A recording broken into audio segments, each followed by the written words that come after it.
सलामकुम।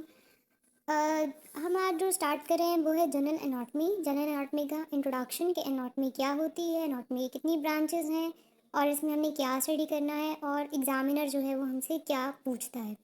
एक्चुअली जो मेरा चैनल है वो सिर्फ एमडी कैट की रिलेटेड नहीं है, एजुकेशन के रिलेटेड है, स्पेशली मेडिकल रिलेटेड एजुकेशन में। तो जो हम स्टडी करने लगे हैं वो है एनाटॉमी। अगर आप एमडी कैट के स्टूडेंट हैं तो एमडी कैट की सारी इन्फॉर्मेटिव वीडियोज़ जो हैं वो मेरे चैनल पर आपके पास मौजूद हैं। तो मेरे चैनल को सब्सक्राइब ज़रूर करें और लाइक भी करें और कमेंट ज़रूर किया करें अगर आपको कोई प्रॉब्लम है, और शेयर ज़रूर करें। अच्छा, टाइम ज़ाय किए बगैर हम चलते हैं इंट्रोडक्शन ऑफ एनाटॉमी पे।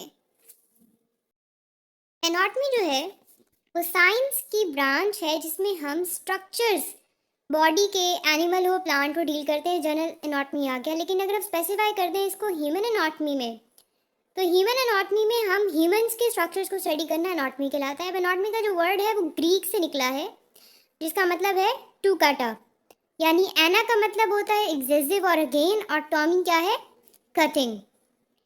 स्मॉलेस्ट इंडिपेंडेंट यूनिट है, ठीक है, हमारे लाइफ का। टिश्यूज क्या होते हैं, सेल्स आपस में मिलकर टिश्यूज बनाते हैं जिसमें 4 बेसिक टिश्यूज हैं, ठीक है। ऑर्गन्स, सेल्स जो हैं वो, टिश्यूज जो हैं वो आपस में मिलकर क्या बनाते हैं, ऑर्गन्स, चाहे किडनी है, हार्ट है, स्टमक है, सिस्टम। मुख्तलिफ ऑर्गन्स आपस में मिलकर एक पर फंक्शन परफॉर्म करवाते हैं, जैसे कार्डियोवैस्कुलर सिस्टम है, रिप्रोडक्टिव सिस्टम है, वो सिस्टम्स कहलाते हैं। यहाँ पे बात करेंगे हिस्ट्री ऑफ एनाटॉमी की। ये आपने जस्ट रीड कर लेनी है, इसको कुछ याद करने की ज़रूरत नहीं है, बस आपने कुछ पॉइंट्स जो है इसमें याद रखने हैं। एज अ एमसीक्यूज जो है वो एग्जामिनर आपसे पूछ सकता है, अदरवाइज़ ये इतनी जो है इम्पॉर्टेंट नहीं है।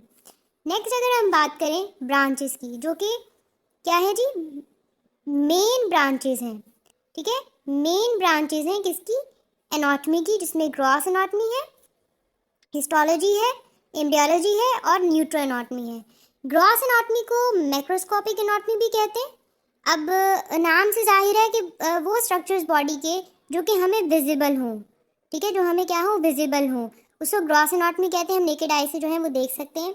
हिस्टोलॉजी, इसको माइक्रोस्कोपिक एनाटॉमी भी कहते हैं, ठीक है। अब बॉडी की वो फाइनर डिटेल्स जो हम अपनी नेकेड आई से नहीं देख सकते, इलेक्ट्रॉन माइक्रोस्कोप के ज़रिए या हमें जो है वो देखना होता है इसके अंदर। अब इसमें क्या करते हैं जी, जो टिश्यूज़ होते हैं जो स्पेसिमेन के होते हैं, हम उसको कट करते हैं और एक स्पेशल केमिकल में डालते हैं जिसको फिक्सेटिव्स कहते हैं, ठीक है। अब जब वो फिक्सेटिव्स किस लिए यूज़ होते हैं, प्रिजर्वेशन के लिए स्पेसिमेन के। अब वो जो स्पेसिमेन का हमने टिश्यू कट किया है उसको फर्दर जो है वो हम स्लाइसिस में कट करते हैं जिसको सेक्शंस कहते हैं, और सेक्शंस को हम एक्सपोज करते हैं फिर एक स्पेसिफिक केमिकल से। उस केमिकल को जो है हम स्टेन कहते हैं। स्टेनिंग का पर्पस क्या होता है, हमें एनिमल्स और ह्यूमंस की जो बेसिक डिफरेंस होते हैं और कॉम्प्लेक्सिटी होती है ह्यूमन के स्ट्रक्चर के अंदर, उससे जो है वो हमें पता लग जाती है। अब एम्ब्रियोलॉजी जो है वो ब्रांच है जिसमें हम एम्ब्रियो की डेवलपमेंट की स्टडी करते हैं और उसको डेवलपमेंटल एनाटॉमी भी कहते हैं। यानी कैसे एक सिंगल सेल या जाइगोट से जो है वो एक एम्ब्रियो बनता है, उसकी स्टडी को एम्ब्रियोलॉजी कहते हैं। न्यूरो एनाटॉमी, हमारे नर्वस सिस्टम की स्टडी को न्यूरो एनाटॉमी की बात कहते हैं। अब अदर ब्रांचेस यानी minor branches of anatomy total 8 होती हैं। रीजनल है, सिस्टमैटिक है, फंक्शनल है, क्लिनिकल है, कंपैरेटिव है। अब रीजनल एनाटॉमी जो है वो अपने नाम से जाहिर है कि बॉडी के स्पेसिफिक रीजन को स्टडी करना रीजनल एनाटॉमी कहलाता है। रीजनल एनाटॉमी 3 फर्दर में डिवाइडेड है, हेड एंड नेक, ट्रंक और एक्सट्रीमिटीज। ट्रंक जो होता है वो फर्दर 3 में डिवाइड है। जो हमारा अपर पार्ट होता है वो थोरैक्स कहलाता है, middle part abdomen, lower part pelvis, ठीक है। और अगर हम एक्सट्रीमिटीज़ की बात करें तो इसमें अपर लिम्स की बात करें तो अपर लिम्स में आर्म, फोर आर्म और हैंड आते हैं, और लोअर लिम्स की बात करें तो थाई, लेग और हमारे पास क्या आते हैं, हमारा फुट आता है जो कि डिस्टल टू क्या होता है, एंकल होता है। उसके बाद बात करें सिस्टमैटिक एनाटॉमी की। जाहिरी बात है बॉडी के एक स्पेसिफिक सिस्टम को स्टडी करना, जैसे कार्डियोवैस्कुलर सिस्टम है हमारे पास न्यूरोलॉजी है, मायोलॉजी है, रिस्पायरेटरी सिस्टम है, जो बॉडी के एक स्पेसिफिक रीजन से जो है ना वो मनसूख नहीं होती। जैसे कार्डियोवैस्कुलर सिस्टम है, अब हार्ट जो है वो पूरी बॉडी में जो है वो खून सप्लाई कर रहा है, किसी एक रीजन से जो है वो महदूद नहीं है, इसलिए उसको नाम जाहिर है कि वो क्या है, सिस्टमैटिक एनाटॉमी है। उसके बाद अगर हम नेक्स्ट बात करें तो हम फंक्शनल एनाटॉमी की बात करें। ऑब्वियसली फंक्शंस जो है बॉडी के फंक्शंस कोरिलेटिव टू स्ट्रक्चर जो है हम उसको पढ़ते हैं, इसको कोरिलेटिव एनाटॉमी भी कहते हैं। अब इसमें quadriceps muscles of legs are responsible for shortening and contracting to straighten the knee. Functional anatomy हो गई। अब सरफेस एनाटॉमी, बॉडी के फाइनर स्ट्रक्चर्स को अपनी स्किन की मार्किंग पर जो है वो स्टडी करना नेकेड आई से, जो हमें मतलब बता सकेंगे जी ये हार्ट की प्लेस है, ये लंग्स की है, ये स्टमक की है, तो उसको क्या कहते हैं, सरफेस एनाटॉमी कहते हैं। Comparative anatomy obviously human anatomy का एनिमल या प्लांट के साथ जो है एनिमल के साथ जो है वो कंपैरिजन, जिससे हमें ये शो हो जाए, ये पता लगता है कि जी हमारा जो ह्यूमन है वो कितना कॉम्प्लेक्स उसके अंदर स्ट्रक्चर्स हैं।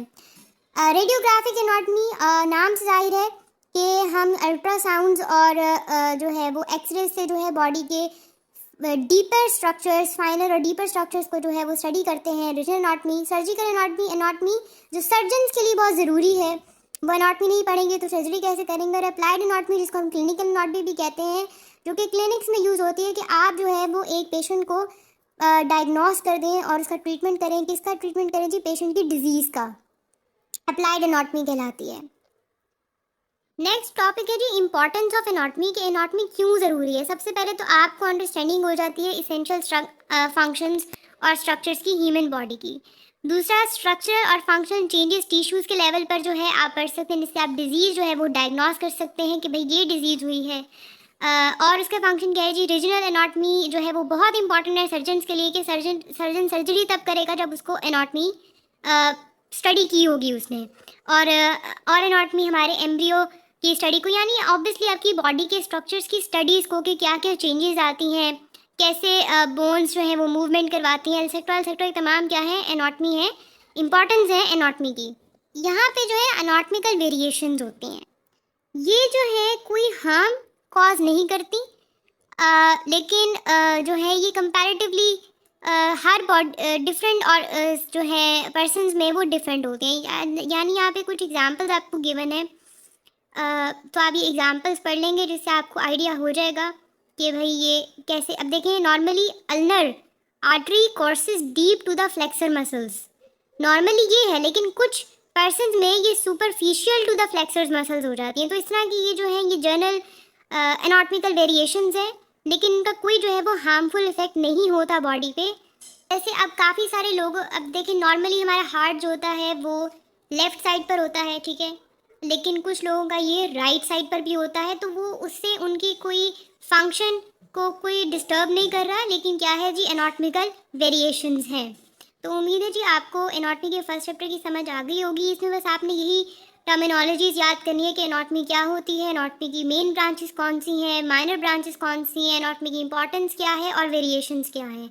एज अ शॉर्ट क्वेश्चंस जो हैं ये बहुत पूछी जाती हैं और आपको याद होनी चाहिए। नेक्स्ट टॉपिक जो है वो इंशाल्लाह जल्दी वीडियो अपलोड हो जाएगी नेक्स्ट चैप्टर की। तो बेस्ट ऑफ लक और प्लीज़ सब्सक्राइब ज़रूर कर दीजिएगा।